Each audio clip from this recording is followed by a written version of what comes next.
Setiap hari kita melakukan ibadah, sholat, zikir, membaca Al-Quran, sedekah, bahkan berdoa. Tapi tahukah kamu, banyak di antara kita yang melakukannya dengan cara yang keliru. Yuk kita perbaiki bareng-bareng. Inilah 5 ibadah harian yang sering kita lakukan tapi kurang tepat. 1. Sholat tapi tidak tumak ninah. Banyak orang tergesa-gesa saat sholat, seolah-olah sedang mengejar waktu.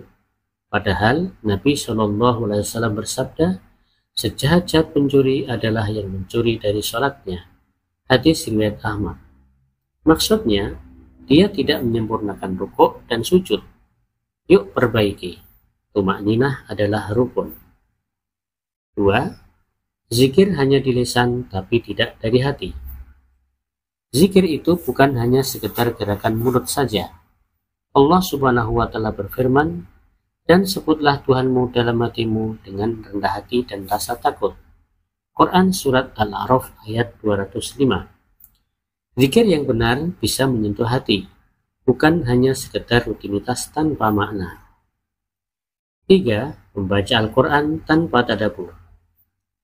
Al-Quran bukan hanya sekedar untuk dibaca, tapi juga untuk direnungkan. Allah Subhanahu wa Ta'ala menegur kita. Maka apakah mereka tidak mentadabburi Al-Quran? Quran Surat Muhammad ayat 24. Satu ayat yang direnungkan bisa jadi lebih bermakna daripada satu juz yang dibaca tanpa kita paham. 4.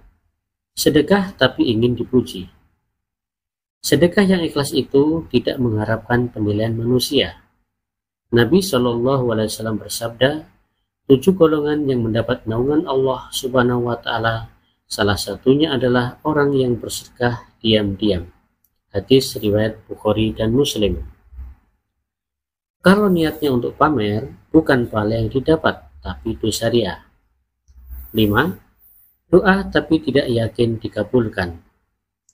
Seringkali kita berdoa kepada Allah Subhanahu wa Ta'ala, tapi tak sungguh-sungguh. Rasulullah SAW bersabda, berdoalah kepada Allah dalam keadaan yakin akan dikabulkan. Hadis riwayat Tirmidzi. Yakin itu kunci. Kalau tak yakin, bagaimana doa bisa naik ke langit? Yuk, jangan hanya rutin beribadah, tapi juga pastikan caranya benar dan hati kita hadir. Ibadah yang benar, insya Allah akan mengubah hidup kita. Jangan lupa share video ini agar makin banyak yang sadar dan memperbaiki ibadahnya.